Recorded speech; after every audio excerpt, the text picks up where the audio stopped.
Association में रहो, upline की सुनो, मतलब जो भी आपके साथ बिजनेस में काम कर रहा है, जो एक्टिव है और जो वर्किंग है, उसकी सुनते रहो, क्योंकि वो ही आपका भला चाहता है और वही आपको आगे बढ़ाना चाहता है और वो आपको हमेशा मोटिवेट करेगा।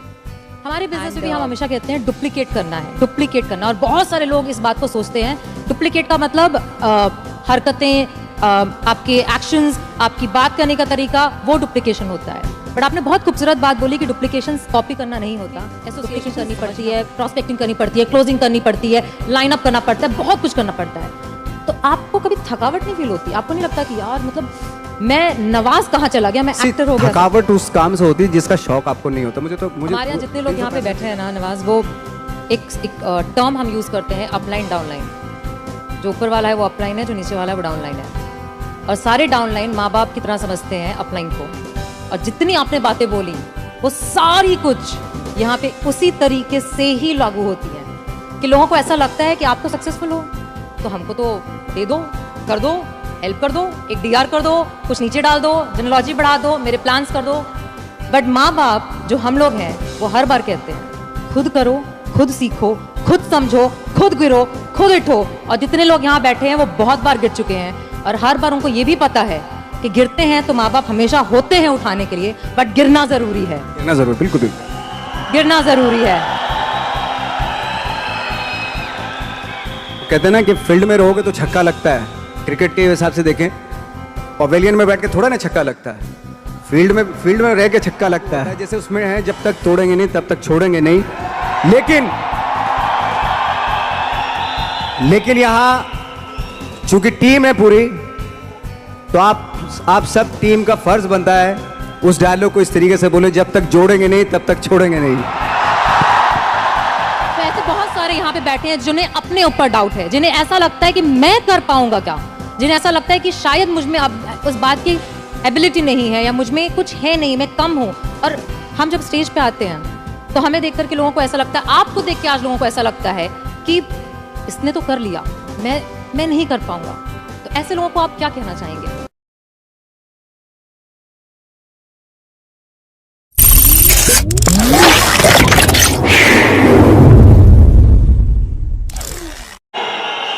ऐसे जब 20 साल पहले मैं खड़ा हुआ था ऐसे किसी ऑफिस में जाके, तो मुझसे पूछा गया था कि क्या है, किसी डायरेक्टर के असिस्टेंट ने पूछा था क्या है, मैंने कहा एक्टर हैं। बोले दिखने से तो लगते नहीं हो एक्टर हो। तो क्या होता था कि इंडस्ट्री में हमेशा ये चलन था कि एक्टर हीरो जो होता है वो 6 फुट का होता है और गोरा होता है और लंबा चौड़ा बल्ले छल्ले होते हैं। मतलब हम तो बस ऐसे ही चले गए थे, ऐसा समझता था वो।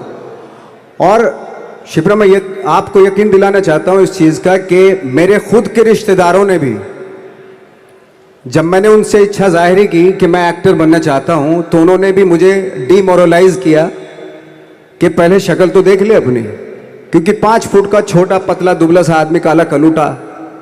मुझे खुद को पता नहीं था कि इंडस्ट्री में मेरा क्या हाल होगा, बट एक जिद थी और हजारों लाखों, मतलब सालों साल से इंडस्ट्री में सिर्फ यही चलन था कि एक्टर तो, हीरो तो जो है ऐसा होता है। लेकिन इन सब ऑड सिचुएशंस के बावजूद भी गए। लेकिन एक चीज मेरे दिमाग में थी कि जो सब कर रहे हैं वो नहीं करना है, तो अलग क्या करूं, अलग क्या होना चाहिए। उसके लिए ट्रेनिंग की ज़रूरत थी, जो मैंने नेशनल स्कूल ऑफ ड्रामा में आके ट्रेनिंग ली।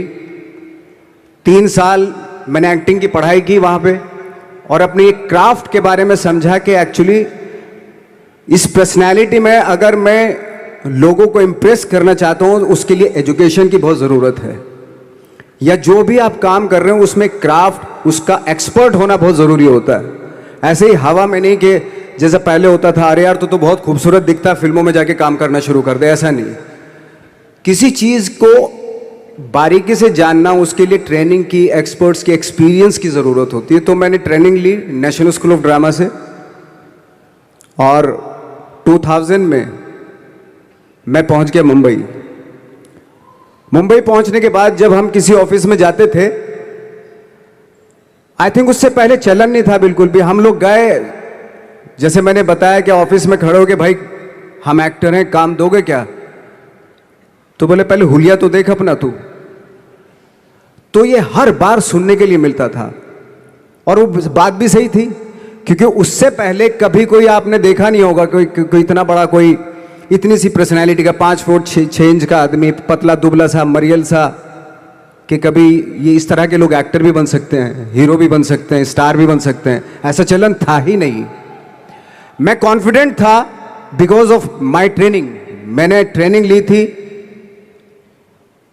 और अपनी क्राफ्ट के बारे में बहुत अच्छे से जानता था मैं, और उस चीज का सिर्फ कॉन्फिडेंस था मुझे कि आज नहीं तो कल, कल नहीं तो परसों, या 10 साल या 20 साल या 30 साल, 30 साल के बाद नंबर जरूर आएगा मेरा। मैंने कभी भी अपने को टारगेट नहीं किया, टारगेट नहीं दिया मैंने कि अगर 2 साल ट्राई करके देखता हूं, उसमें अगर हो गया तो ठीक है, वरना कोई दूसरा फील्ड अपना लूंगा, ऐसा कभी नहीं। जिस चीज का पैशन होता है, जज्बा होता है, अगर आप दिल से चाह लो ना तो पूरी दुनिया झुक जाती है उसके ऊपर। उसको पूरा करने के लिए पूरी कायनात एक हो जाती है कि इस आदमी की जिद के लिए, इस आदमी की जिद के आगे झुकना पड़ेगा, और पूरी दुनिया झुकती है आपकी जिद के आगे। लेकिन आपको जिद्दी होना पड़ता है, आपको बहुत सारे सेक्रीफाइस भी करने पड़ते हैं, क्योंकि ये आपने चाहा है। परीक्षा देनी पड़ती है आपको, जितना बड़ा इम्तिहान होगा उतनी बड़ी परीक्षा भी देनी पड़ेगी। आसान काम नहीं है। छोटे छोटे टारगेट बनाएंगे तो छोटों में ही निपटारा हो जाएगा। हमेशा अपने आप को टारगेट बढ़ा दो। तो उसके लिए हमेशा अपने आप को अनकंफर्ट जोन में डालो, कि जो इम्पॉसिबल है उसको पॉसिबल करने की शिद्दत, पैशन आपके अंदर होना चाहिए, वो हो जाता है। आज जो दुनिया में इतने सारे एक्सपेरिमेंट हुए हैं, ये सिर्फ इसी बिना पे हुए हैं, पागलपन के जरिए ही हुए हैं ये सारे एक्सपेरिमेंट। एक मैंने कहीं सुना था कि जब आप एक्सपेरिमेंट करते हैं तो फेलियर भी होते हैं, कई बार फेलियर होते हैं। कोई एक एक्सपेरिमेंट करने के लिए, कोई एक चीज करने के लिए बहुत बार हमने भी झेला है, बहुत बार फेलियर हुए हम लोग। लेकिन एटलीस्ट हमें इतने सारे फेलियर होने से इतने तरीके पता चले कि इन तरीकों से सक्सेस नहीं मिल सकती। फॉर एग्जाम्पल, एडिसन ने जब बल्ब का आविष्कार किया तो 100 बार एक्सपेरिमेंट किए अपनी जिंदगी में। 100 बार एक्सपेरिमेंट करने के बाद जब उसको पता चला कि अरे फॉर्मूला तो ये था बल्ब बनाने का, तो एटलीस्ट उसके साथ साथ उसको ये भी पता चला कि 100 जो तरीके हैं, 100 तरीकों से बल्ब नहीं बनता, ये भी पता चला उन फेलियर्स में उसको।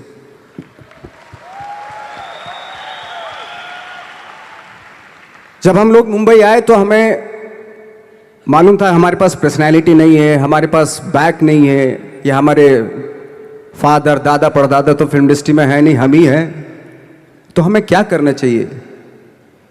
इसलिए लोगों के बीच में घुसे रहते थे, आम लोगों के बीच में घुसे रहते थे, उनका एक्सपीरियंस सुनते थे, उनको ऑब्जर्व करते थे। तो आई थिंक मेरे पास 15 साल तक, 10-12 साल तक कोई काम नहीं था। जैसे आपने बताया कि बहुत ही 10-10 सेकंड के रोल करके घर में आके बैठ जाता, पूरे साल खाली बैठे रहते थे हम लोग। लेकिन एक चीज थी कि लोगों के बीच में रहते थे। लोगों के बीच में रहने से ये एहसास हुआ हमें कि तरह तरह के लोग हैं, लेकिन हमारी इंडस्ट्री में सिर्फ एक ही तरह की एक्टिंग होती है। हजारों करोड़ों लोग हैं इस दुनिया में, लेकिन एक्टिंग सिर्फ एक ही तरीके से होती है हमारे यहां। तो मुझे लगा यार, ये मैं तो ट्रेन भी हूं, मुझसे अपनी आर्ट भी आती है, और हजारों लोगों को मैं ऑब्जर्व भी कर रहा हूं, तो ये तो सबसे अच्छा सूत्र है। इससे तो मैं बहुत कुछ कर जाऊंगा। तो जब ये सूत्र पता चला मुझे कि अब मैं ये जो हजारों लोगों को मैंने ऑब्जर्व किया है, अब जब भी मुझे कोई रोल मिलेगा उन्हीं में से वो एक इंसान होगा। उसी में वो बाला साहब ठाकरे होंगे, उसी में मंटो होगा, उसी में गणेश गायतोंडे होगा, उसी में फैजल खान होगा, उसी में माजूमदार साहब होंगे। तो इस तरह के, ये कब हुआ जब हमने लोगों को ऑब्जर्व करना शुरू किया, लोगों के बीच में रहे, मैं 15 साल के बाद जो मेरी लाइफ थी जिसमें खाने तक को नहीं मिलता था, अब फॉर्चुनेट अपने आप को समझने लगा था कि थैंक गॉड कि मुझे ऐसे ऐसे लोगों के बीच में मुझे रहने का मौका मिला। तो कभी भी आई थिंक मुझे लगता है कि कभी भी जब आप स्ट्रगल कर रहे होते हैं ना, वो एक मौका होता है आपके पास, वो एक चांस होता है आपके पास कि कैसे उसमें आप अपना ऑब्जर्वेशन, एक्सपीरियंस, जब आपको काम मिलेगा वो उसमें लगाएंगे आप। तो मेरी लाइफ बहुत ही, आज जब मैं सोचता हूं कि यार ये तो बहुत ही अच्छा हुआ, तो जो 15, 10, 12 साल मैंने बिना काम के गुजारे, जो लोगों के बीच में रहा था मैं, आज वो काम आ रहा है मेरे। जहां जरा सा कोई कैरेक्टर मिलता है तो आदमी इसलिए कनेक्ट करता है उनसे कि उनको लगता है कि यार ये तो मेरे पड़ोस का ही, आसपास का ही ये बंदा है। मैंने देखे हैं इस तरह के लोग। आई थिंक यही हमारी सबसे बड़ी जीत है एज एन एक्टर।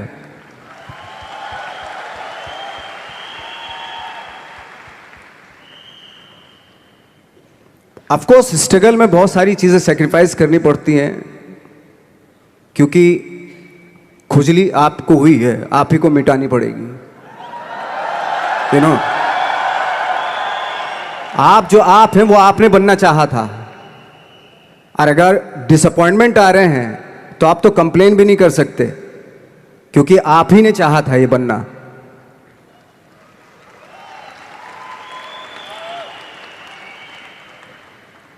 तो बस यही था कि 10-12 साल तक मैंने सोचा था, 10-12 साल जब स्ट्रगल हो गए तो मेरे बहुत ज़्यादा वो भी हुआ कि यार छोड़ के चले जाते हैं, कुछ काम मिल नहीं रहा, क्या हो रहा है कुछ पता नहीं, आई डोंट नो मिल पाएगा या नहीं मिल पाएगा।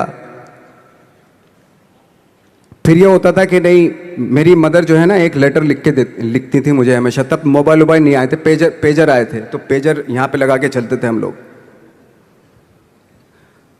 जब उनको मालूम हो जाता था कि भाई बंदा जो है ना थोड़ा सा फ्रस्ट्रेशन में है, डिप्रेशन में है, क्योंकि काम नहीं मिल रहा, तो मेरी माँ मुझे एक लेटर लिखती थी। उस पर लिखती थी कि लिखने के बाद एक लास्ट में लिखती थी कि 12 साल में कचरे के दिन भी बदलते हैं, तू तो इंसान है, तेरा दिन भी बदलेगा। तो उन सब चीज़ों को देख के कोई एक शेर, कोई एक कोटेशन, कोई इस तरह की जो मोटिवेट करती है, जो लाइंस आपको, उनका रहना, उन पे बिलीव करना बहुत ज़रूरी होता है, क्योंकि वही चीज़ आपको मोटिवेट करती हैं आगे बढ़ाने के लिए। और जब ख़राब वक्त होता है आपको, वो लाइंस, वो पोएम्स, वो सारी चीज़ें आपको संबल देती हैं, मजबूती देती हैं, ताकत देती हैं। और मैं जिस गांव से आया था, डिस्ट्रिक्ट मुजफ्फरनगर के एक छोटा सा गांव था बुढ़ाना। जब हमने शुरुआत की थी वहाँ पे, जब मैं था वहाँ पे लाइट भी नहीं थी। 1 घंटे के लिए रात में कभी आ गई, या 1 महीने के बाद हल्का सा मुंह दिखा के चली गई। इस तरह की लाइट इस तरह होती थी। वही लैंप में पढ़ना स्टार्ट किया, लैंप। तो छोटे से गांव से आने के बावजूद फिर दिल्ली मतलब छोटा सा, उससे बड़ा शहर भी हमें ऐसा लगता था पता नहीं क्या है, मतलब डर लगता था। मैं जब मुंबई में आया था तो मैं 15 दिन तो घर से बाहर ही नहीं निकला था, क्योंकि इतनी स्पीड देख रहा था मैं कि इतनी स्पीड में तो हम चल ही नहीं पाएंगे, इस शहर के साथ शायद हम कनेक्ट नहीं कर पाएंगे बिल्कुल भी। तो इस तरह के डर थे। लेकिन ऐसी जगह पे आ गए थे कि अब जाना भी मुश्किल था। तो मतलब वापस नहीं जा सकते थे, वापस इसलिए नहीं जा सकते थे कि बहुत सारे डर थे। वापस अगर चले गए तो थिएटर के जो मेरे दोस्त थे वो बोलते, क्यों भाई वापस आ गए तुम भी, जैसे बहुत सारे लोग वापस आ रहे तो तुम भी वापस आ गए, चलो लग जाओ, ठीक है। गांव में इसलिए नहीं जाता था अपने कि जो पहले ही बोलते थे वो लोग कि शक्ल तो देख ले, फिर हार के उनके सामने चला गया तो क्या बोलेंगे वो तो वही बोलेंगे कि हमने तो पहले मना किया था कि मत जाओ, क्या सूरज शक्ल थोड़ा ही थी तुम्हारी स्टार बनने की, एक्टर बनने की। तो ये बहुत सारे डर थे जिसकी वजह से मैं अपने ना तो गांव जाता था, ना जहाँ से ट्रेनिंग ली थी दिल्ली से, ना वहाँ जाता था। मैंने जो भी है मरना जीना मुंबई में ही होगा। रही बात सक्सेस की, सक्सेस अगर 30 साल बाद भी मिलेगी उसके लिए भी मतलब तैयार रहना चाहिए। सक्सेस की कोई डेट नहीं होती, कोई तारीख नहीं होती, कोई टारगेट नहीं होता कि इतने ही दिनों में मिल जाएगी। इंसान का काम होता है, आई थिंक मुझे लगता है कि मेरे हिसाब से मुझे लगता है कि लाइफ ना हमेशा अपने आप को लाइफ में पुश करते रहो, और पैशन के साथ जिस भी आप काम में हो, जो भी आप काम कर रहे हैं, उसमें पैशन के साथ लगे रहना बहुत ज़रूरी होता है। क्योंकि पैशन से क्या होता है, जिस भी आप फील्ड में होते हैं उसकी डिटेलिंग्स मिलनी शुरू होती है।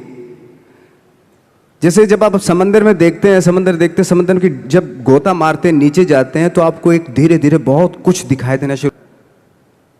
ऐसी आपका भी फील्ड है, कोई भी हर फील्ड ऐसा ही होता है, उसमें असीम संभावनाएं होती हैं, इतनी पॉसिबिलिटीज होती हैं कि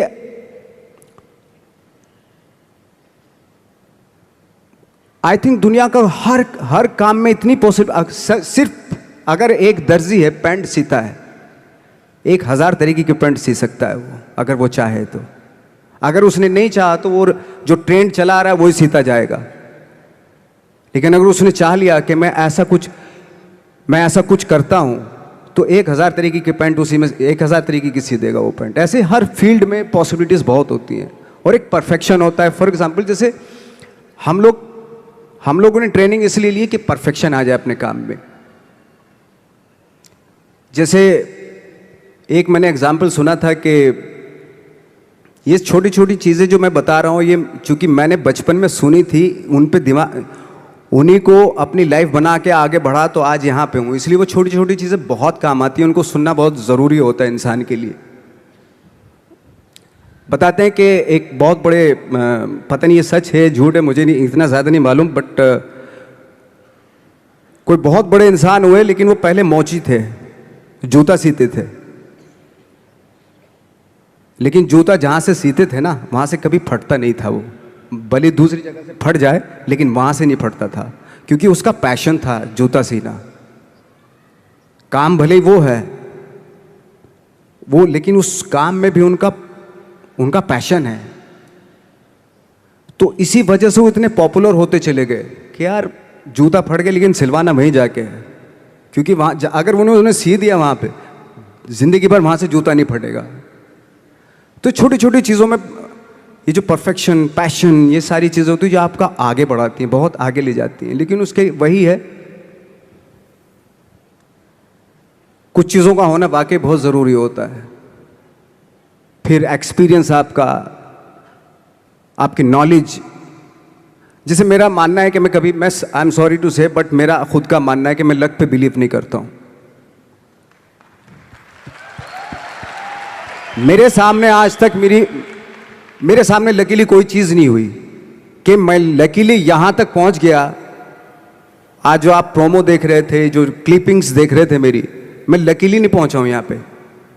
मैंने उसके लिए मेहनत की है, मैंने उसके लिए नॉलेज इकट्ठी की है, मैंने उसके लिए ट्रेनिंग ली है। अगर लक पे डिपेंड करता ना मैं, तो अपने एक रूम में रहता, देखते हैं यार लक जब होगा तो हो जाएगा, ऐसा थोड़ा ना होता है। बाला साहब ठाकरे का जब मैंने रोल किया तो वो लकीली नहीं हो गया।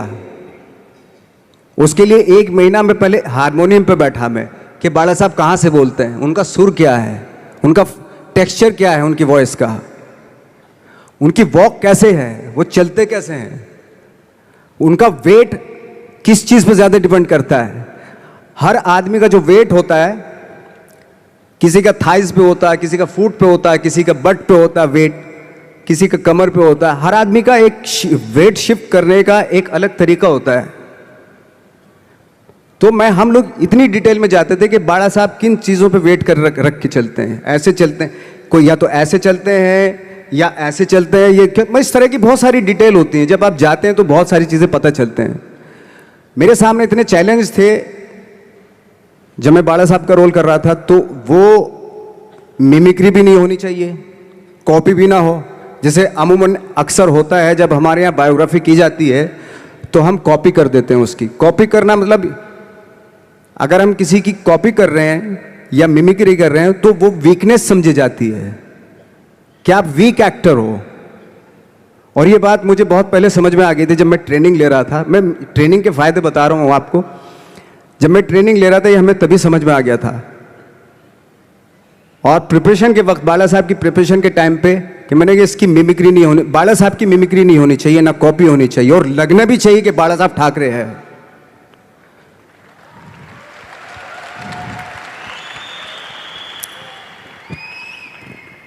क्योंकि चैलेंज ये था कि हजारों लाखों वीडियोस हैं बाला साहब ठाकरे के, हर आदमी ने देखे हुए हैं, सब ने देखे हैं कि बाला साहब कैसे बोलते हैं, कैसे हाथ को ऐसे ले जाते हैं। एक बार ये हुआ था कि मैं जब इसकी शूटिंग कर रहा था, ठाकरे मूवी की शूटिंग कर रहा था मैं, तो उद्धव साहब ठाकरे जो है वहाँ पे आ गए थे, वैनिटी में बैठे थे मेरे सामने, तो मेरा हाथ ऐसे था, इट्स लाइक दैट। तो बोले आपने हाथ ये ऐसे क्यों रखा हुआ है?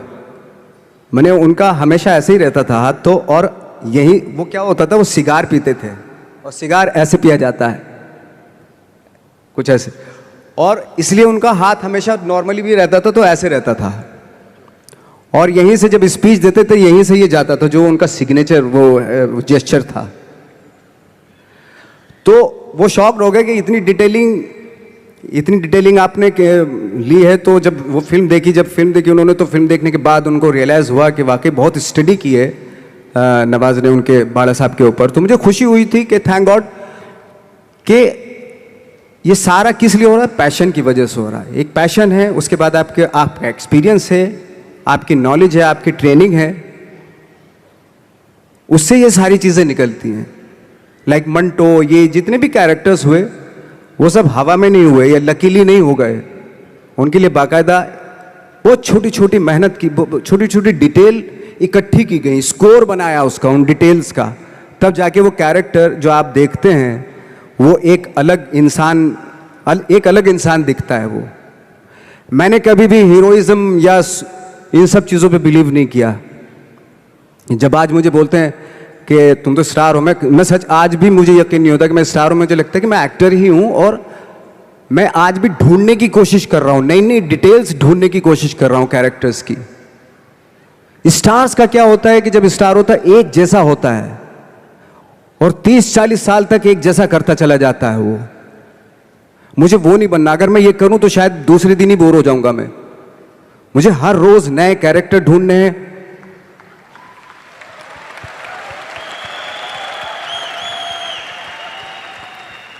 लोगों के बीच में रहना है, क्योंकि लोगों ये बीच में रहने से बहुत सारी चीजें मिलती हैं।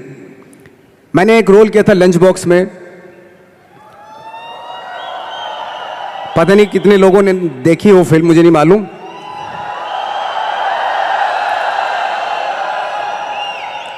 उसका कोइंसिडेंट ऐसा हुआ कि मेरा जो दोस्त था, जो मेरे रूम पार्टनर स्ट्रगल के टाइम पे मेरे साथ रहता था,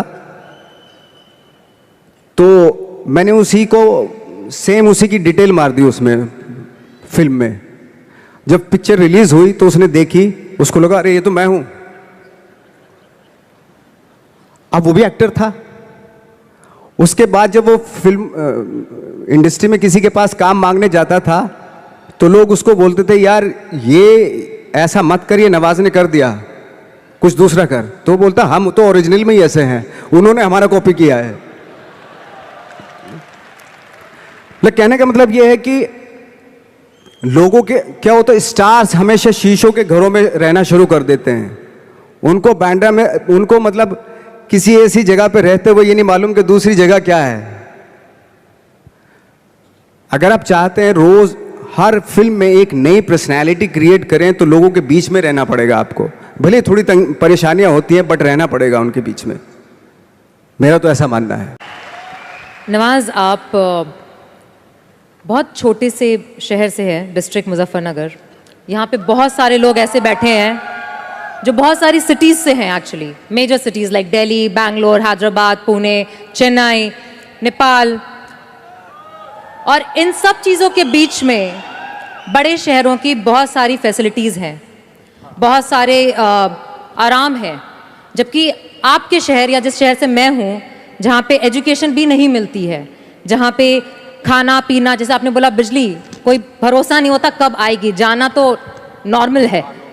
हाँ, तो वहाँ पे उस छोटे से शहर में रह के एक परिवार में जहां पे कभी किसी ने एक्टिंग के बारे में दूर दूर तक नहीं सोचा था, और आप 8 भाई बहन हैं, सबके साथ रह के परिवार में परिवार का चीज करने की जगह एक अलग से ये जो थॉट आया था अलग से कि मैं एक्टिंग करूंगा, और वो भी काफी दिन बाद जब आपने जॉब भी कर ली उसके बाद, तो जब वो थॉट आया तो परिवार ने आपको सपोर्ट किया। और अगर रिश्तेदारों ने, जैसे आपने बोला कि कहा, तो आपके दिमाग में उस समय क्या चलता था? मेरे दिमाग में ये तो नहीं आया था कि मुझे एक्टर बनना है, बट इतना ज़रूर था कि कुछ तो नया करना है। क्या करूँगा मुझे नहीं आइडिया था। जो सब लोग करते हैं जो वो नहीं, कुछ अलग करना है मुझे। लेकिन मुझे ये नहीं मालूम था कि मुझे एक्टिंग करनी है। और इसीलिए मुझे लगता है आज जब मैं सोचता हूँ कि अगर मैं किसी भी फील्ड में होता, एक्टिंग के अलावा किसी भी फील्ड में होता, तो मैं एक्सपेरिमेंटल ज़रूर होता। क्योंकि मुझे आदत थी कि मुझे जो ट्रेंड चल रहा है उसके अगेंस्ट, मैं बहुत रिबेलियस था, रिबेलियस किस्म का इंसान हूँ मैं, आज भी हूँ, रहूँगा। क्योंकि मुझे अच्छा लगता है जो ट्रेंड चल रहा होता है उसके अगेंस्ट कुछ काम करना, चाहे मुझे अच्छा लगता है वो। क्योंकि क्या है ना कि जो चलन चल रहा है, आई थिंक उसको बहुत आसान है उस चलन के साथ चलना। उसके अगेंस्ट चलना, उसके लिए सालों लग जाते हैं। बीच बीच में आपको ये भी लगता है कि यार शायद पॉसिबल नहीं है, लेकिन जब पॉसिबल होता है ना तो तब बड़ा अच्छा लगता है। तब ये जैसे आज मुझे फील हो रहा है ना, तब ऐसा लगता है। यहाँ पे जितने लोग भी बैठे हैं और इंक्लूडिंग मुझे, हमने भी ऐसा कुछ शुरू किया है या हम भी ऐसा कुछ कर रहे हैं जो ट्रेडिशनल नहीं है, जो बहुत अलग है, और जिसके लिए बहुत लोग बोलते हैं कि पता नहीं होगा कि नहीं होगा, कर पाएंगे कि नहीं कर पाएंगे, या तुम कर रहे हो करके दिखाओ, तुम कर लिए तो देखते हैं। और लोग जगह जगह समय समय पर हर समय हर किसी को, यहाँ पे जितने लोग भी बैठे हैं उनको कहते हैं कि तुमसे तो हो नहीं पाएगा, और हो गया तो राम जाने। तो जब हमें ये कैसे हुआ, ये कैसे हुआ, फिर पूछते हैं कैसे हुआ, हाँ ये कैसे हुआ, फिर भी सुन लेंगे, बट साथ में अगर आगे करने को करो ना तो हिम्मत नहीं होगी। तो आपने जब शुरू किया और आपने जब करना शुरू किया, और आज आपकी वो दोस्त जिन्होंने आपको बोला या जो रिश्तेदार आपको बोलते थे कि तुझसे नहीं हो पाएगा, वो आज क्या कहते हैं? देखो ये है कि जैसे मैंने बताया कि मुझे कदम कदम पे ये बोला गया, जैसे रिश्तेदार मेरे, सबसे पहले तो रिलेटिव्स ही बोलते हैं आपके, बोले भाई ये जो करने जा रहा है तू, ये तेरे बस का नहीं है, तू देख ले, अपना बस का नहीं है। और जब हो जाता है तो ऑफ कोर्स यही कि हमने तो बोला था, अब पता नहीं कब बोला था, मुझे भी नहीं पता कब बोला था उसने, कि हमने तो बोला था हो जाएगा। एक किस्सा मुझे याद है कि जब मेरा एक मैगजीन आती है जीक्यू की मैगजीन पे, जब मेरा 2012 में मेरा छपा, तो मुझे एक बहुत बड़ी मॉडल थी मुंबई की, तो उन्होंने बुलाए, दोस्त थी, काफ़ी सालों के बाद, 3-4 साल के बाद मिलना हो रहा था। तब मैं 3 साल पहले स्ट्रगल ही कर रहा था ऑलमोस्ट, लेकिन जैसे जीक्यू में आया मेरा मैगजीन में, तो वो शॉक्ड हो गई। और वो बहुत ही खूबसूरत, लंबी चौड़ी खूबसूरत मॉडल की तरह बिल्कुल, और मैं ऐसा दिखने में, तो मुझे बोला यार तुम जीक्यू के पेज पे आए हो? मैंने हाँ। तुम कैसे जीक्यू के पेज पे आ गए? मैंने पता नहीं, मुझे भी पता नहीं क्यों आया। तुम्हें मालूम है तुम जीक्यू के पेज पे आए हो? मैंने हाँ। तुम्हें पता नहीं तुम कैसे आए हो, क्यों? तुम्हें मालूम है तुम जीक्यू के पेज पे आए हो? शी वॉज लाइक, मतलब उसने बहुत अपनी जिंदगी में बहुत साल दिए इंडस्ट्री को, लेकिन कभी इस तरह का कुछ हुआ नहीं कि जीक्यू के पेज पे आ गए या इस तरह के। हालांकि मैं ज़्यादा कुछ इस चीज़ पे बिलीव नहीं करता, बट उसके लिए बहुत इंपॉर्टेंट था कि जीक्यू के पेज पे तुम कैसे गए। मतलब उसका कहने का मतलब यार तू दिखने में 5 फुट 6 इंच का आदमी, ना तेरा शक्ल, ना सूरत, ना कुछ, तू कैसे आ सकता है जीक्यू के पेज पे? See that was the mindset. ये माइंडसेट था कि मेरे जैसे कद काठी का आदमी इतनी बड़ी मैगजीन में कैसे कैसे उसका फोटो आ सकता है, ये माइंडसेट था और है। लेकिन इन सब के ऊपर आप तब उठते हैं जब आप जब आप क्राफ्ट जानते हैं, अपना काम जानते हैं। हम लोग अपना काम जानते थे, हम लोगों को अपनी चीजें मालूम थी, क्योंकि हमने उसको वक्त दिया था, हमने उसको टाइम दिया था, अपनी क्राफ्ट को, अपनी चीजों को, अपनी ट्रेनिंग को टाइम दिया था, इसलिए ये सारी चीजें पॉसिबल हुई। यहाँ पे जितने भी लोग बैठे हैं, जैसे आपने बोला कि ट्रेनिंग बहुत ज़रूरी है, और आप काफ़ी बार इस बात को मेंशन करते हैं कि ट्रेनिंग समझना, अपने क्राफ्टमैनशिप को समझ के करना बहुत ज़रूरी है। हमारे अंदर भी एक कल्चर है जिसमें हम कहते हैं कि साथ में बैठना, रहना, जैसे आपने बोला साथ में रहना बहुत ज़रूरी है, तो हम हमेशा कहते हैं एसोसिएशन में रहना ज़रूरी है। अच्छी तालीम पाने की तरह हम कहते हैं कि अपने बिजनेस को समझना, उसके अच्छे और उसकी बुराइयों को जानना बहुत ज़रूरी है। और शायद आज ये मैजिक ट्रेनिंग में आपको इसलिए बुलाया है बिकॉज इनको भी यही ट्रेनिंग दी जा रही है कि विश्वास करो अपने सपने पे, लगे रहो, दिक्कतें आएंगी, बट समझो और समझ के जब करोगे तो एंड में सक्सेस ज़रूर मिलेगी।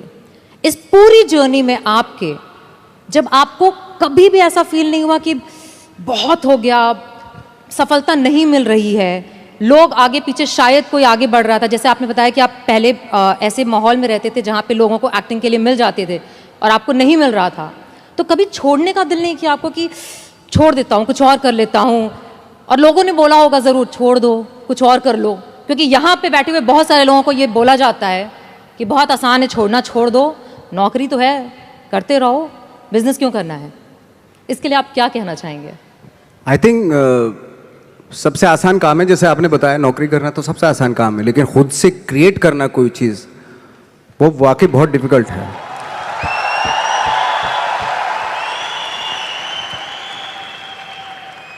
क्या होता है ना कि सरकारी नौकरी मिल गई, बस अब कुछ नहीं चाहिए, पूरी जिंदगी गुजार देते हैं, क्योंकि मिलता रहेगा, वो सो हटाएंगे तो नहीं, आपको मिलता रहेगा, सरकारी पैसा आता रहेगा आपके पास। लेकिन खुद से जब करते हैं ना, तो उसको करते हुए बहुत दिक्कतें आए, डेफिनेटली बहुत दिक्कतें आएंगी, क्योंकि खुद का कुछ क्रिएट कर रहे हैं आप, और क्रिएशन में हमेशा प्रॉब्लम आती है, वो आसानी से नहीं हो जाता, कोई भी क्रिएट चीज आसानी से नहीं हो जाती। तो आपके आसपास मुझे लगता है कि मोटिवेट करने वाले लोग होने चाहिए, आपके दोस्त ऐसे होने चाहिए जो आपको मोटिवेट करें, आपकी बातें सुने, ऐसे लोगों के बीच में रहिए जो आपको हर वक्त आपकी बातें सुने, आप चाह क्या रहे हो, क्या सोचते हो आप, उसकी रेस्पेक्ट करें। और सारे जो ग्रुप जो होता है, वो उसकी थॉट को रेस्पेक्ट करके उसको एग्जीक्यूट करें, वो बहुत जरूरी होता है। तो आई थिंक जैसे हमारे यहाँ भी होता है कि बहुत सारे टैलेंटेड एक्टर होते थे, जब हम दिल्ली से मुंबई की तरफ आते हैं तो बहुत सारे जत्था का जत्था 15-20 एक्टर्स आते थे, तो बीच बीच में गायब होने लगते थे वो, पता नहीं कहाँ, कोई कहीं चला गया, कोई कहीं चला गया, किसी ने छोड़ दिया, किसी ने दुकान कर ली, है ना, किसी ने कुछ कर लिया, ऐसे चले जाते थे। मैंने कहा वो एक्टर कहाँ गया, वो तो चला गया, क्यों? एक काम नहीं मिल रहा था यार। अच्छा वो तो यही है मुंबई, वो क्या कर रहा है? बोले कुछ नहीं कर रहा है, ऐसे ही। तो पता ही ऐसा क्यों होता था? कुछ एक्टर थे जिनका सर्किल बहुत करेक्ट होता था, और कुछ एक्टर थे जिनका सर्किल जो है ना बहुत ही गंदा सर्किल था, डिप्रेस करने वाला, है ना, ऑलरेडी फ्रस्ट्रेटेड थे वो लोग, इस तरह का सर्किल था। तो हमेशा ना मुझे लगता है कि अवेयर रहना चाहिए कि मैं किन लोगों के बीच में रहता हूं, वो बहुत जरूरी है।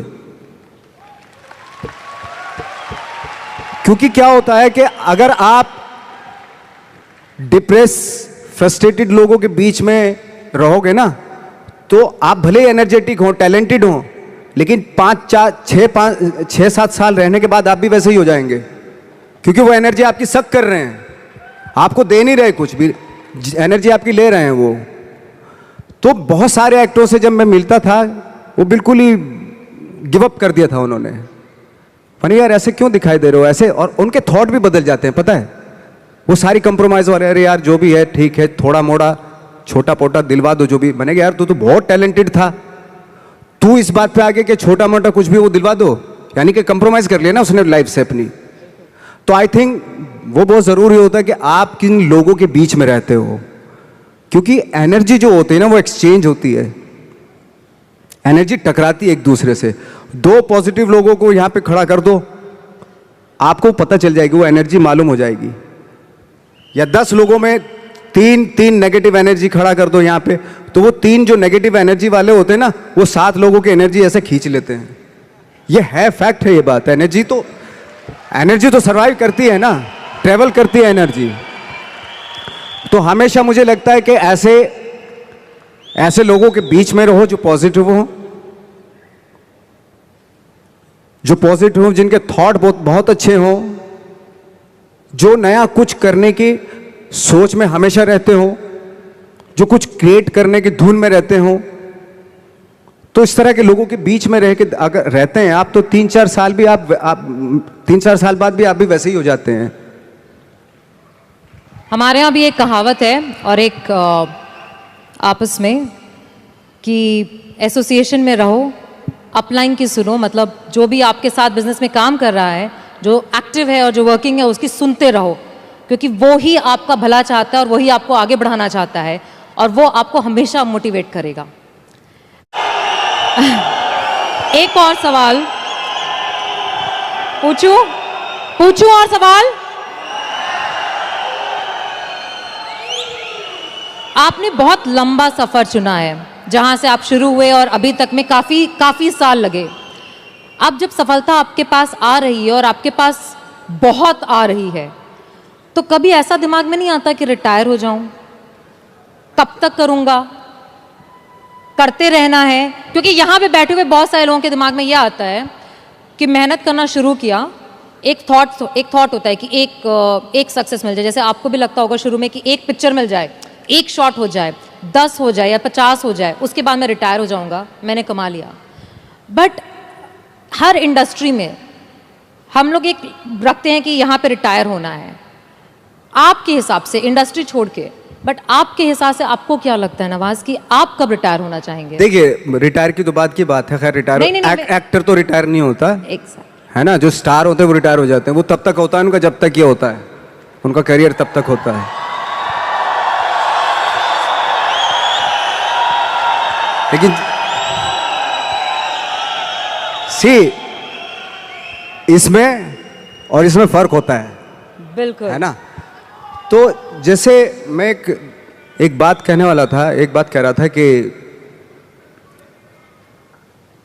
सिद्धि और प्रसिद्धि में फर्क है। प्रसिद्ध तो सक्सेसफुल तो कोई भी हो जाएगा। एक इंसान कपड़े उतार के बाजार में घूमने लगे, प्रसिद्ध हो जाएगा 1 मिनट में, ठीक है। आजकल तो इंटरनेट का जमाना है, थोड़ा मोबाइल से खींच लिया, डाल दिया, हो गया। अरे नंगा घूम रहा था बंदा बाजार में, कौन है, अच्छा ये नाम है, अच्छा हा है, हो गया प्रसिद्ध।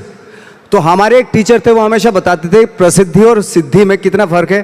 पहले प्रसिद्धि लिखते थे और नीचे सिद्धि लिखते थे।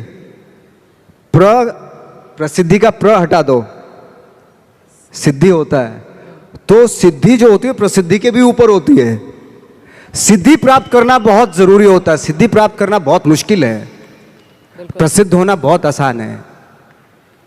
हम यहाँ पे फ्रेंकली स्पीकिंग, मैं मुंबई में प्रसिद्ध होने के लिए नहीं आया था, मुझे इस फील्ड में सिद्धि प्राप्त करनी थी, इसलिए आया था मैं।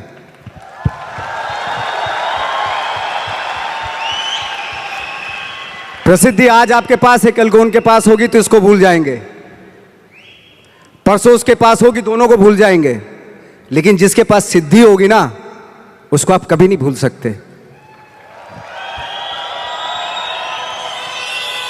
आप जो भी काम कर रहे हैं, अगर उसमें आपका पैशन है, जज्बा है, उसमें आपका मैडनेस है, तो वो सिद्धि आपको मिलेगी। गौतम बुद्ध ने भी इतना टाइम दिया था वो सिद्धि प्राप्त करने के लिए। तो सिद्धि प्राप्त करना बहुत जरूरी होता है। वो विरले ही होते हैं, मतलब। और ये पॉसिबल है कि आपको अपने फील्ड में आप सिद्धि प्राप्त कर सकते हैं। लेकिन उसके लिए वही फिर वो पैशन, वो ऑनेस्टी, वो बहुत सारे एलिमेंट है जो जरूरी होते हैं। इनफैक्ट मैंने बहुत सारे आपके इंटरव्यूज़ देखे थे जहाँ पे मैंने एक कॉमन चीज़ पाई कि आप हमेशा ये बात कहते हैं कि मैं जो रोल करता हूँ, मैं जो काम करता हूँ, मैं उसमें जाके घुस के उसको बनना नहीं चाहता हूँ। जैसे आपने अभी बोला ठाकरे जी का रोल करते वक्त आपको ऐसा महसूस हुआ कि मुझे उनको कॉपी नहीं करना था, बट मुझे उनको समझना था, उनकी ज़िंदगी को जीना था और उसे दर्शाना था। हमारे बिजनेस में भी हम हमेशा कहते हैं डुप्लीकेट करना है, डुप्लीकेट करना, और बहुत सारे लोग इस बात को सोचते हैं। डुप्लीकेट का मतलब हरकतें, आपके एक्शंस, आपकी बात करने का तरीका, वो डुप्लीकेशन होता है। बट आपने बहुत खूबसूरत बात बोली कि डुप्लीकेशन कॉपी करना नहीं होता, डुप्लीकेशन समझना होता है। तो आप मतलब आपके हिसाब से आपका सबसे बड़ा इंस्पिरेशन, जिसको आप देख करके हमेशा कहते हैं कि इससे मुझे इंस्पिरेशन मिलती है, जब आपने शुरू किया था, वो कौन था? मैं सच बताऊं, मैंने बहुत सारे इंटरव्यूज में ये भी बोला है कि इंस्पायर होने के लिए ज़रूरी नहीं कि बहुत बड़े बड़े लोगों को देखें आप। इंस्पायर तो आप अपने गांव में जो एक गणित का टीचर होता है ना, उससे भी इंस्पायर हो सकते हैं आप। मैं बहुत से ऐसे आम लोगों से इंस्पायर हुआ हूं जिनका परफेक्शन था, भले ही वो कोई भी काम कर रहे हों, लेकिन उसमें उसका परफेक्शन होता था, वो ऑटोमेटिकली होता था। उसके पीछे आई डोंट नो उसकी क्या क्या थॉट था। फॉर एग्जाम्पल, मेरे यहाँ पे एक मैकेनिक था, मैं सच बता रहा हूँ, उसको इतनी नॉलेज थी उसमें अपने काम में कि वो दूर से गाड़ी चलती हुई गाड़ी को ना बता देता था कि उसमें ये प्रॉब्लम है। बॉनेट खोलता था, सबसे पहले हाथ उसी इंस्ट्रूमेंट पे जाता, उसी अपरेटस पे जाता था उसका, जहां प्रॉब्लम होती थी। ऐसे हाथ किया और ठीक हो गई गाड़ी। तो ये मैंने सोचा यार ये तेरे अंदर ये क्या खास बात है, ऐसे तू कैसे सोच लेता है? कि उसने बताया, नवाज भाई मैं रात में सोता हूं ना तो भी पुर्जों के बारे में सोचता हूं मैं, यू नो। तो जरूरी नहीं है कि आप इंस्पायर जो है वो बहुत बड़े बड़े लोगों से ही हों। छोटे छोटे, अगर आप गौर से देखेंगे ना, आपके आसपास ही बहुत सारे लोग ऐसे रहते हैं जो अपने काम में परफेक्ट होते हैं, परफेक्शन होता है उनके अपने काम में। जरूरत है आपको अपना दिमाग खोलने की। सब कुछ यहीं पड़ा हुआ है, आप ही को क्रिएट करना है। मटेरियल्स यहीं है, कंपोनेंट्स यहीं पे पड़े हुए हैं। कहीं जाके दूसरे शहर से, दूसरी कंट्री से नहीं लेके आना है, यहीं पड़े हुए आपके आसपास ही बिखरे हुए हैं। ये आपकी अवेयरनेस पे डिपेंड करता है कि जो आपके पास पड़ी हुई चीजें हैं उनसे आप क्या क्रिएट करते हो, या आपको डिस्कवर करना है। एक्चुअली मुझे ऐसा लगता है। टीम है ड्रीम, चेंज, इंस्पायर, और हम सब लोग बैठ के बात कर रहे थे और हमको ये लग रहा था कि अगर ये थीम सूट करता है ना, तो वो बहुत कुछ आप पे सूट करता है। बिकॉज आपने एक सपना देखा, आपने बदलाव लाने और दिखाने की चाहत रखी, और आज आप इस स्टेज पे नहीं, दुनिया के बहुत बड़े स्टेजों पे खड़े होके हर एक एक्टर को इंस्पायर कर रहे हैं। और आज यहाँ पे जितने लोग हैं वो इसलिए हैं क्योंकि वो भी आपसे वो इंस्पिरेशन देख करके, समझ करके, इस बात से जब वापस जाएंगे तो सिर्फ ये जानना चाहते हैं कि नवाजुद्दीन सिद्दीकी, जिन्होंने सारे चैलेंजेस देखे और सफलता इतनी पाई है, जो बहुत, जैसे कहते हैं ना, आप कह रहे थे कि मैं 5 फुट 6 इंच गोरा नहीं, बट बहुत सारे गोरे और बहुत सारे 6 फुट लोगों ने कभी सोचा भी नहीं होगा जो इन्होंने पाया है। एंड तो ऐसे बहुत सारे यहाँ पे बैठे हैं जिन्हें अपने ऊपर डाउट है, जिन्हें ऐसा लगता है कि मैं कर पाऊंगा क्या, जिन्हें ऐसा लगता है कि शायद मुझ में अब उस बात की एबिलिटी नहीं है, या मुझ में कुछ है नहीं, मैं कम हूँ। और हम जब स्टेज पे आते हैं तो हमें देख करके लोगों को ऐसा लगता है, आपको देख के आज लोगों को ऐसा लगता है कि इसने तो कर लिया, मैं नहीं कर पाऊंगा। तो ऐसे लोगों को आप क्या कहना चाहेंगे? उसने वो कर लिया जो उसको करना था, है ना। आपको वो करना है जो आपको करना है। अगर आप ये सोचेंगे कि उसने जो उसको करना था उसने कर लिया, अब मैं क्या करूं, तो फिर तो आप कुछ नहीं कर पाएंगे, क्योंकि आप तो फॉलो उसी को कर रहे हो। बिल्कुल। आपको खुद की अपनी आवाज सुननी पड़ेगी एक्चुअली। मैं क्या करना चाहता हूं, इस मामले में बहुत ही इंडिविजुअल होना पड़ेगा, बहुत ही प्राइवेट होना पड़ेगा आपको कि मैं क्या करना चाहता हूं, मेरे क्या थॉट हैं, मेरे क्या ड्रीम्स हैं। पहले तो सपने देखने पड़ेंगे आपको, और सपने में भी कंजूसी नहीं करनी चाहिए।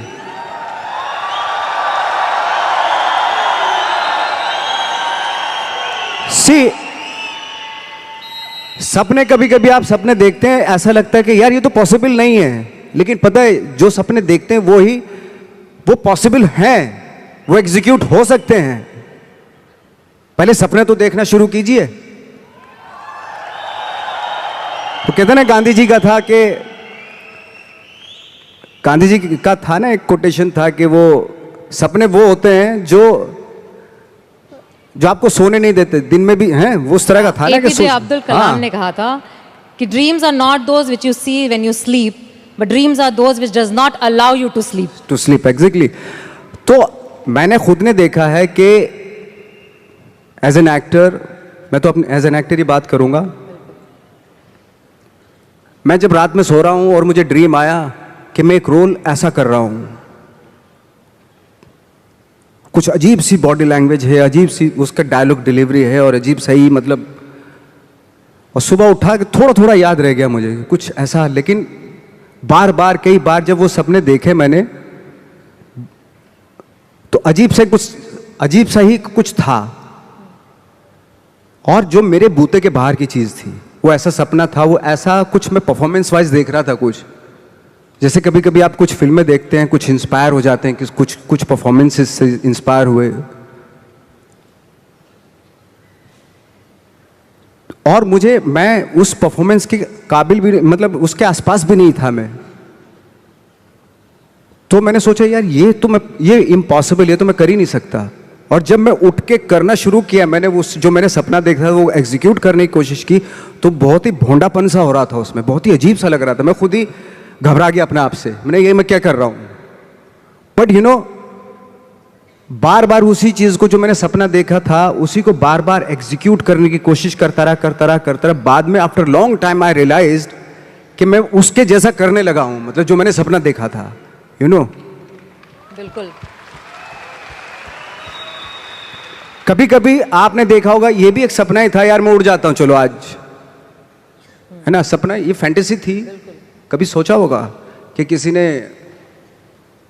कोई सोच भी नहीं सकता था, वो भी एक सपना ही था ना। आज लोग चले जाते हैं ना, एक दूसरी कंट्री से उड़ के चले जाते हैं, ये भी सपना ही था, किसी का सपना ही था। ये सारे सपने थे एक्चुअली, जो आज एग्जीक्यूट हो रहे हैं, कुछ सालों के बाद एग्जीक्यूट हो, हजारों सालों के बाद एग्जीक्यूट होते होते चले गए।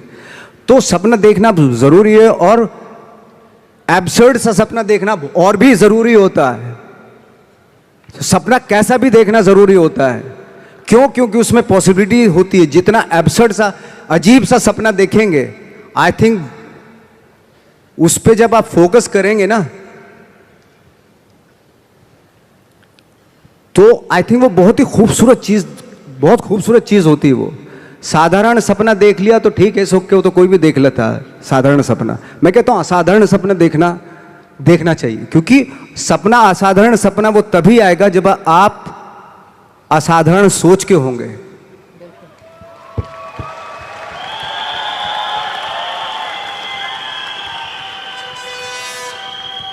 आपकी एक बहुत बहुत बहुत बहुत, मतलब कितने बहुत लगाऊं शायद कम होगा मेरे हिसाब से, एक सीरीज है,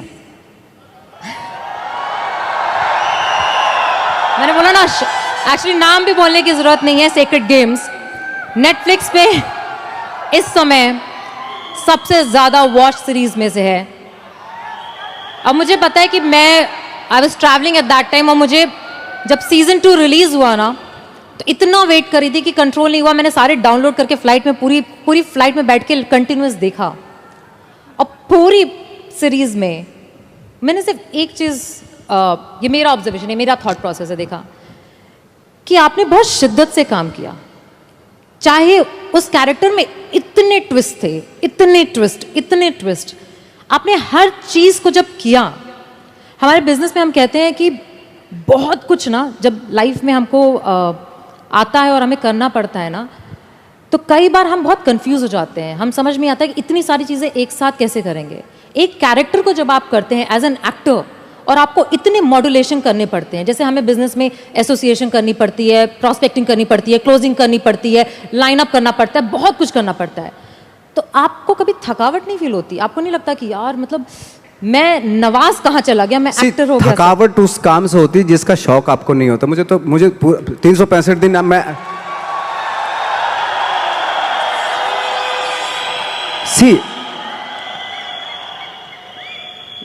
मेरे साथ मेरा अनूप आया, वो जानता है मैं साल में ट्रैवलिंग को छोड़ के, अगर ट्रैवलिंग नहीं कर रहा तो मैं 300 दिन शूटिंग करता हूँ।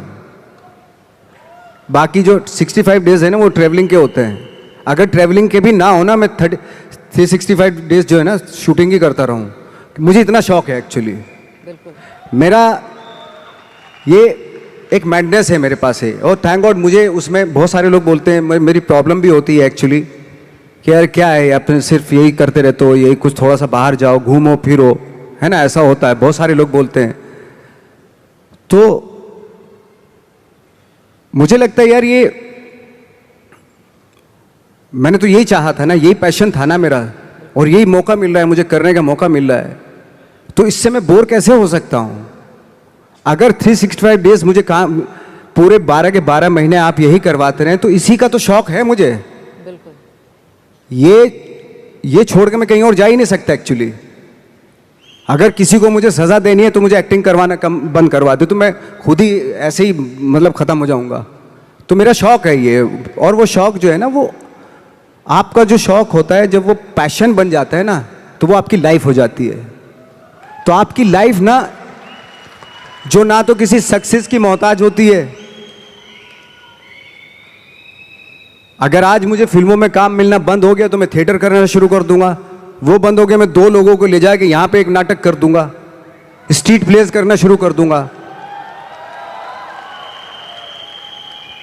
क्योंकि वो मेरा पैशन है। मैं मोहताज नहीं हूं कैमरे का, है ना। मैं 2 लोगों को, 10 लोगों को लेके यहीं पे कुछ इम्प्रोवाइज करना शुरू कर दूंगा, यहीं कुछ एक नाटक बना लूंगा और सबको इनवाइट कर लूंगा, आ जाओ भाई हमने एक प्ले किया, आ जाओ देखो ना कुछ पैसे तो दे के जाएंगे ना आप, भले 1-1 रुपया दे के जाएं।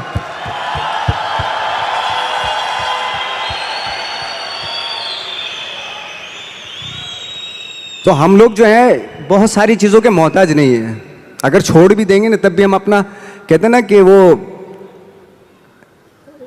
एक होता है कि एक किसी को आप रेगिस्तान में भी छोड़ दो, वो बिजनेस, एक कौम होती है जो बिजनेस करती है, बिजनेसमैन, ओके, अगर उनको रेगिस्तान में भी छोड़ दो कि वहां पे भी बिजनेस कर लेंगे वो।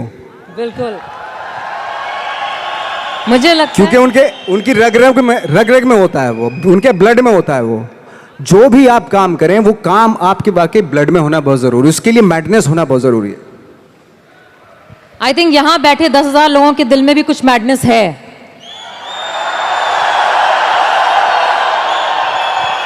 ये उनकी एनर्जी से पता चलता है, क्योंकि हर बार जब भी कोई ऐसी बात की जाती है उनका रिस्पॉन्स जो होता है वो 100% होता है। इसी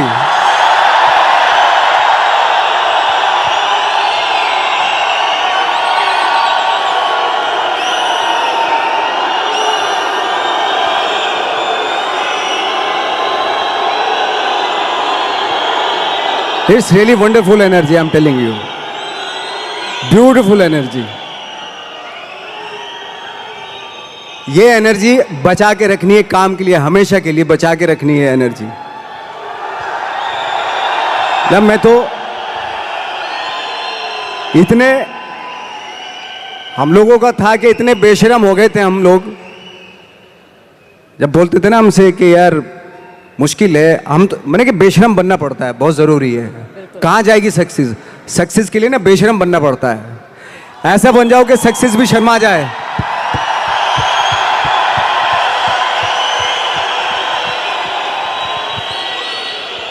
वो जब हम चैलेंज करते थे, कितने साल में, 10 साल में, 20 साल में, 30 साल में, 40 साल में, कितने साल में मिलेगी सक्सेस?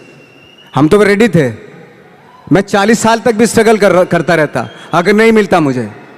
मेरे अंदर तो वो पैशन था।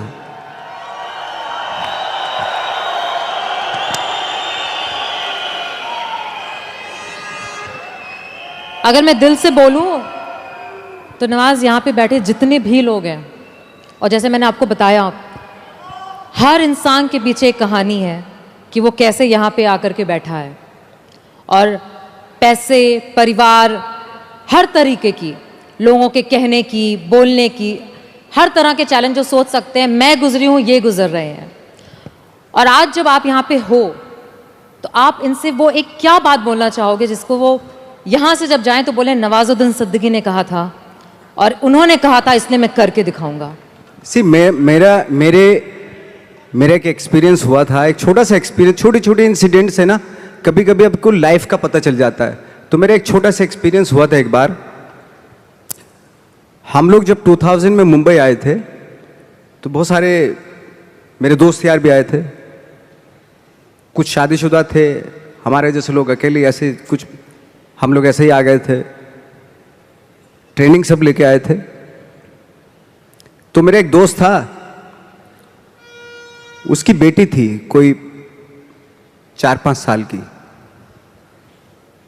तो ये वो किस्सा बता रहा था कि नवाज, पता है परसों मैं अपनी बेटी को लेके जा रहा था, उसने कहा पापा पापा मुझे आइसक्रीम चाहिए, है ना, और मेरे पास पैसे नहीं थे। जो कहानी सुना रहे थे उन्होंने बोला, मेरे सीनियर ही थे वो थिएटर के, उन्होंने बोला मेरे पास पैसे ही नहीं थे। और मैंने सोचा यार मैं अपनी बेटी को, मतलब वो स्ट्रगल कर रहे थे फिल्मों के लिए, टीवी सीरियल्स उनको मिलते थे लेकिन वो कर नहीं रहे थे कि नहीं फिल्मों में ही करूंगा, फिल्मों में डायरेक्ट फिल्में स्टार्ट करूंगा। तो ऐसा था उनका, इस वजह से उनको काम नहीं मिल रहा था। तो उनकी बेटी ने जब बोला पापा पापा मुझे आइसक्रीम चाहिए, तो जब उन्होंने बोला कि बेटा मेरे पास पैसे ही नहीं है, तो नवाज उस दिन मैंने सोचा कि भाड़ में जाए टीवी सिनेमा या वो, मैं टीवी करूंगा लेकिन अपनी बेटी को जब भी बोलेगी आइसक्रीम खिलाऊंगा, हैं। बट द थिंग इज, सी,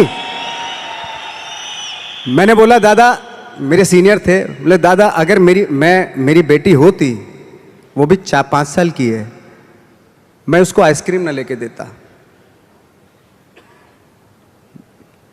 और मैं जो ये, अगर मैंने सोच रखा था कि मैं टीवी नहीं करूंगा तो मैं टीवी ना करता, और अगर मेरी बेटी उस वक्त पे मुझसे आइसक्रीम आती तो मैं उसको आइसक्रीम ना खिलाता, थोड़ा बहला लेता मैं उसको, तो आइसक्रीम भूल जाती वो। और ये, लेकिन मैं करता वही जो मेरा पैशन था। सी, बहुत बड़ी बात है। दुनिया में कोई भी माँ बाप ऐसा नहीं जो अपने बच्चों से प्यार ना करता हो, बिल्कुल। लेकिन आपका जो पैशन है, आप अपने पैशन से जब आप उसको अचीव करते हो ना, जब आपकी बेटी बड़ी होती है, तब वो जो फक्र महसूस करती, गर्व महसूस करती है ना, उसकी बात कुछ हो रहा है। अभी वो 5 साल की, मैंने बोला अभी वो 5 साल की, मेरी बेटी अगर होती मैं उसको बहला देता। यू नो, चार्ली चैपलिन का किस्सा आपने सुना होगा कि बहुत सारे भाई बहन थे वो, तो भूख लगती थी उनको, है ना, खाने वाने को कुछ होता नहीं था। तो उनकी जो मदर क्या करती थी, जब भूख लगती तो बच्चे माँ के पास आते थे, मामा भूख लगी है ये वो, तो उनकी मदर क्या करती थी, उनकी मम्मा क्या करती थी, जो विंडो थी उनमें सबको एंगेज कर लेती थी। वो देख सामने जो आ रहा है, देख कैसे चल रहा है, वो कैसे बात कर रहा है, वो देख हा हा हा हा हा, कैसे देख कैसे गिर गया, वो केले के छिल पे फिसल गया, वो सबको दिखाती थी। उसमें पूरा दिन बीत जाता, लोगों बच्चे जो थे भूल जाते थे खाना खाया कि नहीं आज। तो मुझे लगता है कि शायद वहीं से जन्म लिया था चार्ली चैपलिन ने। बिल्कुल, चार्ली चैपलिन ने जन्म ले लिया था, बट जो चार्ली चैपलिन बना वो वहां से बना था एक्चुअली।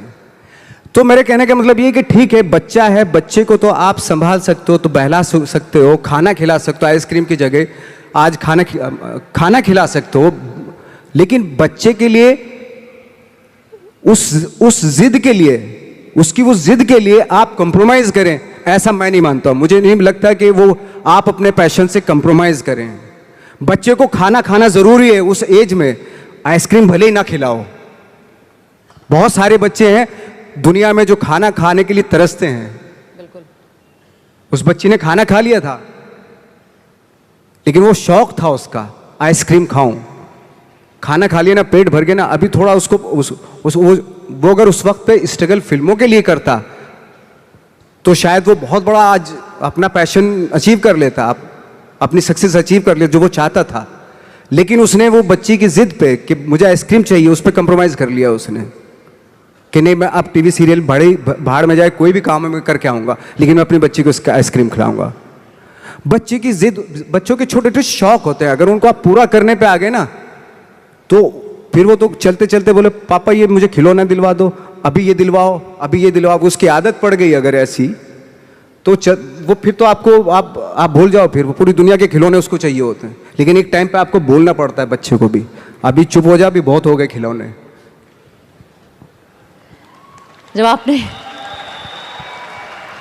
मैंने जब बिजनेस शुरू किया था नवाज, आज से 8 साल पहले, तो मेरा बेटा उस समय 5 साल का था और मैं सुबह से लेकर रात तक काम करती थी। और कई बार ऐसा होता था कि जब रात में घर पहुंचती थी तो वो सो रहा होता था और सुबह उठ के सिर्फ उसको स्कूल छोड़ती थी, सिर्फ आधा घंटा। और बहुत सारे लोगों ने बोला था, बहुत सारे लोगों ने, तू कैसी माँ है, तू ऐसे कैसे कर सकती है, तू इतना पैसे के पीछे इतना पागल है कि मतलब। और ना ही मुझे यहाँ पे बैठे बहुत सारी लड़कियों को, बहुत सारे लोगों को परिवार वाले ऐसा बोलते हैं, एहसास दिलाते हैं कि तुम्हारी जिम्मेदारी ज़्यादा बड़ी है तुम्हारे सपनों से। बट आज 13 साल का मेरा बेटा है, आज उसको जो चाहिए ना उसको बोलना नहीं पड़ता, उसको ऑटोमेटिकली मिल जाता है, क्योंकि वो 8 साल में ना सिर्फ मैंने सपनों को फॉलो किया। और यहाँ पे बैठे जितने लोग हैं ना उस चीज़ को करने से इतना डरते हैं, जो आपने इतनी खूबसूरत बात बोली कि अगर हर चीज़ जो चाहोगे वो इसलिए दे दोगे क्योंकि तुम भागना चाहते हो। एग्जैक्टली, बिल्कुल, तुम छोड़ देना चाहते हो अपने पैशन को, बहाना है ये। एब्सोल्युटली। यही जैसे आप बता रही हैं कि मेरी एक फ्रेंड हैं, उनका जब बच्चा जिद करता था मामा मुझे बैट चाहिए, क्रिकेट का बैट चाहिए, तो वो माँ पता क्या बोलती थी कि जाके पूछ क्या कितने का है। तो जाता था, बाजार जाता था, वो पूछ कर कितने का बैट है, उसने बोला 300 रुपये का बैट है। बोले, और जब माँ से बोलता था कि मामा 300 रुपये का बैट है, तो दोबारा माँ उसको क्या टास्क देती मालूम है, उसको बोलती थी जा अब पूछ क्या कि डिस्काउंट कब मिलेगा इसके ऊपर। तो दोबारा जाता था वो उसी शॉप पे, अंकल ये डिस्काउंट कब आएगा इसके ऊपर। बेटा 3 महीने के बाद आएगा इसके ऊपर डिस्काउंट। तो माँ बोलती थी अब बेटा 3 महीने डिस्काउंट आ जाएगा ना तभी लेना। तो 3 महीने तक वो बैठता था। पेशेंस ये सारी चीज़ें सिखाना, वो आप लेने को तो दिलवा सकते हैं, तभी दिलवा सकते थे, लेकिन उसके जो 3 महीने बीते उसमें पेशेंस में, वो आगे उसकी लाइफ में काम आएंगे।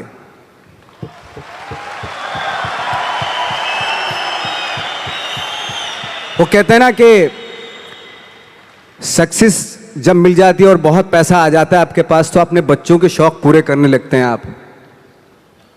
जब वो बड़े होते हैं ना बच्चे, उनको करने की क्या ज़रूरत है, हमारे तो शौक पूरे हो गए, हमारे बाप तो रख के गया, सब कुछ है, पूरा एम्पायर रख के गया हमारे लिए, हमें करने की क्या ज़रूरत है।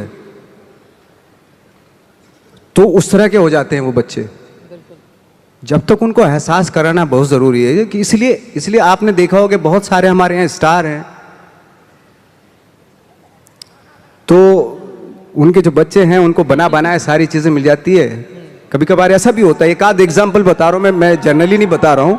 आजकल तो खैर माँ बाप जो है बहुत समझदार हो गए हैं, वो अपने बच्चों को, चाहे वो स्टार हो चाहे आप हो हम हो, कि अपने बच्चों को कैसे पालना है, तो वो बहुत समझ से पालते हैं आज की डेट में।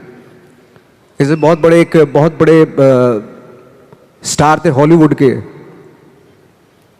तो उनका बेटा बहुत बिगड़ा हुआ था, शायद बहुत सारे लोग नाम भी जानते होंगे, बहुत बिगड़ेल बच्चा था। तो कई बार उसने कुछ गाड़ियाँ भी बड़ी रैश चलाता था ऐसे ऐसे, और एक बार जेल में चला गया वो। तो जब वापस आया तो बोले पापा आपने मुझे मतलब मेरी बेल नहीं करवाई। तो पापा ने बोला कि यार ऐसा है, और उसने जो सारी प्रॉपर्टी है अपनी ट्रस्ट के नाम कर दी, जो स्टार था उसने। तो उसने बोला कि ना तो आपने मेरी बेल करवाई और सारी प्रॉपर्टी जो है आपने ट्रस्ट के नाम कर दी, मैं आपका बच्चा नहीं हूं क्या। तो उसने बोला कि अगर तेरे को मैंने नाम दिया है, अगर तू काबिल होगा ना इसी नाम से सब कुछ कर लेगा। अगर मैं सोच के तुझे पैसा दूंगा क्योंकि तू काबिल नहीं है, मैं जितना भी पैसा तुझे दूंगा ना वो भी बर्बाद कर देगा तू, अगर काबिल होगा तो अब खुद ही क्रिएट कर लेगा सारी चीजें।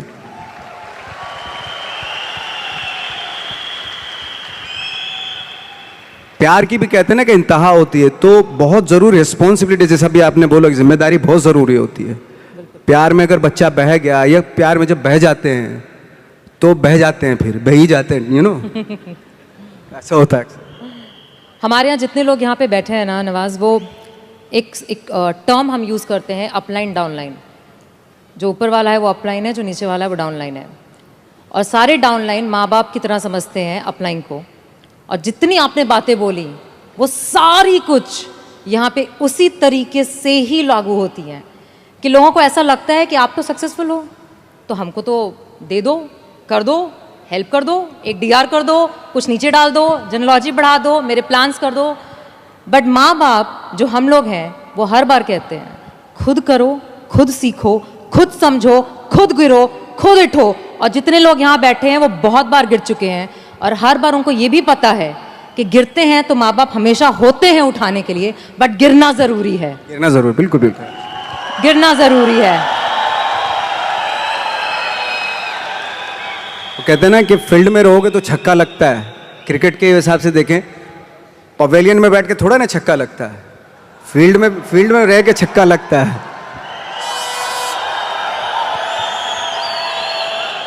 एक बहुत ही खूबसूरत मूवी में काम किया था जो वन ऑफ माय, मतलब जिन्होंने बिजनेस में मुझे पाला पोसा बड़ा किया है, उनकी फेवरेट है the mountain man. The mountain man, mountain माझी, द माउंटेन माझी। हाँ, एंड उन्होंने हमेशा उस कहानी को बहुत बहुत सुनाया है हम सबको। और उसमें आपका एक डायलॉग है। हाँ, उसमें डायलॉग मैं बता देता हूँ आपको, लेकिन यहाँ पे कुछ और लागू होता है। जैसे उसमें है, जब तक तोड़ेंगे नहीं तब तक छोड़ेंगे नहीं। लेकिन यहाँ चूंकि टीम है पूरी, तो आप सब टीम का फर्ज बनता है उस डायलॉग को इस तरीके से बोले, जब तक जोड़ेंगे नहीं तब तक छोड़ेंगे नहीं।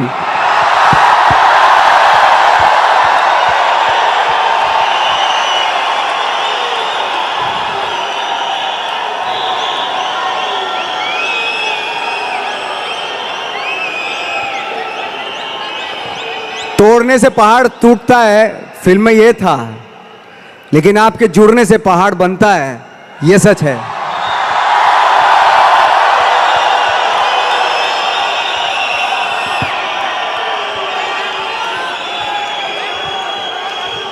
जितना जुड़ के रहेंगे उतना अच्छा है,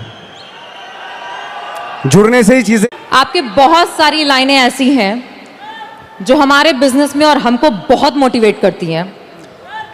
और आपने बहुत खूबसूरती से एक बोला, और एक और है, भगवान भरोसे मत बैठिए। हाँ, एक बहुत अच्छा डायलॉग है वाकई। थैंक यू सो मच, आपने याद दिलाया। एक डायलॉग है, ये जो बातें मैंने जितनी भी की, मैंने शायद इसलिए की क्योंकि मेरा वो थॉट है, और उस थॉट का सार है जो माझी पिक्चर में था कि भगवान के भरोसे मत बैठिए, क्या पता भगवान हमरे भरोसे बैठा हो।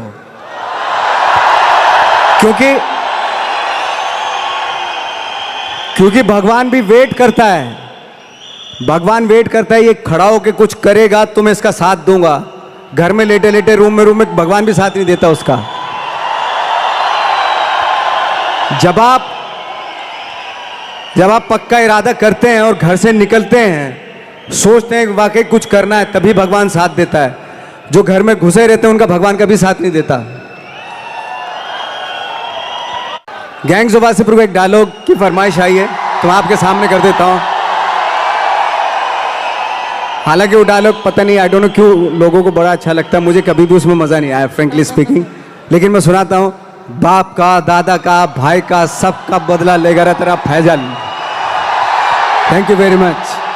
ऐसे ही ये एनर्जी बनी रहे, ऐसे शाइन करते रहे आप, और उसी एनर्जी के साथ आगे जो सपने देखे हैं वो पूरा होते रहे आपके।